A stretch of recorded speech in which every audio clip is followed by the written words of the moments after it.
Welcome back, y'all. This is Jason with JJL Collectibles. Thank you so much for your support so far in our first video. Awesome comments. Again, still waiting for some feedback. Things I could do better for y'all. Things that you would like to see more of or more in depth. You want to go into closet 2 or 3. But besides that, let's get into this new one. Again, don't forget to subscribe and hit post notifications.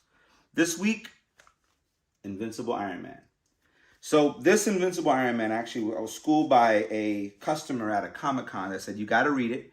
It's about, Tony Stark losing it all, right? We've heard that with Green Arrow when Jeff Lemire wrote him. We heard that with Batman when James Tynion wrote him and the whole Joker War thing. So I thought, I want to jump on this bandwagon, check it out. I've actually never read an Iron Man book or a series in its entirety ever. More of an X-Men, Spider-Man, definitely X-Men guy growing up when I was a kid back in the 90s. But one thing I was really interested in was the whole, he lost everything. And I want to see how he reacts to that. It's always great to see any character in a movie, a book, or anything, obviously, like us, come from nothing and, work to make something of ourselves. This one's by Gerry Duggan, who, for me, I remember him on Deadpool, Juan Frigeri, Brian Valenza. The cover is by the awesome Kyle New. Make some really great covers. So again, this is the 6th series of the Invincible Iron Man. There's been 6 series of the regular Iron Man, which that one ended January of this year. And this is kind of the continuation of it. One of the dopest things, obviously, is the artwork is amazing. And, pretty good story, solid story in the first issue.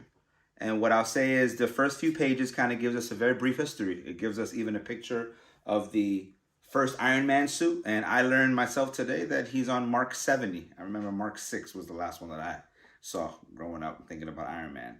So he goes through a brief history, talks about his dad, even talks about his different places, talks about Stark Tower, talks about the East Coast and West Coast Avengers, and then boom, his brownstone blows up.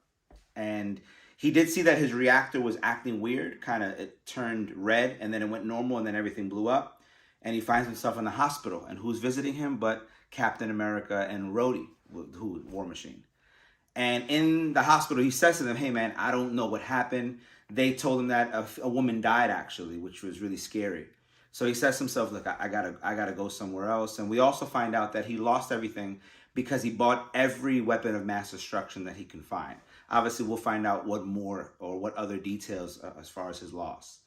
Another awesome thing is that you see that, like more of a human aspect of Tony Stark, which again, I can't even say that I've seen it or not because I haven't read the issues, but something really turned me on to this one. And he pretty much is looking for a new place to live where it isn't going to be as destructive as that, obviously, brownstone blowing up. And with that being said, he finds a place, I think in Ohio, like a rooftop.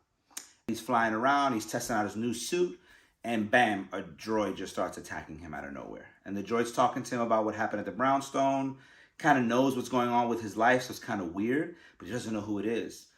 He breaks the droid's hands and realizes that there's no human behind this droid. That's where we get to the point. We find out that it's a droid.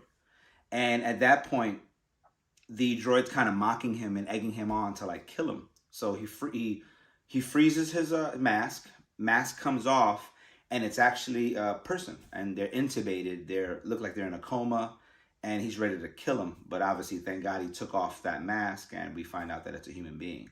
So now he's like, damn, like what's going on? They try to frame me for killing that lady with the brownstone I was staying in, or the apartment, and now they're trying to frame me and have me kill this dude who is actually an owner of a messenger group, which is kind of weird, right? Because the messenger was sent to kind of go after Tony Stark and Iron Man and figure out how they can weaken him. So he goes to an AA meeting, shortly after he gets, released from the ambulance and everything, because that was a pretty big fight. And he trips in the street, and a group of people see him and say, oh no, it's Tony Stark's. And the last frame is, I need help. And that's where we end off with issue 1. So for me, it was pretty dope. I haven't read an Iron Man book ever.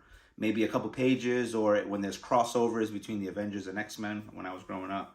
But never really looked at an Iron Man book like this. So I'm really interested to see what happens in number 2, which comes out next month, and I hope you are too. Thank you again for watching the video. Don't forget to hit subscribe, hit your post notifications so you can make sure you get everything that comes out from JJL Collectibles.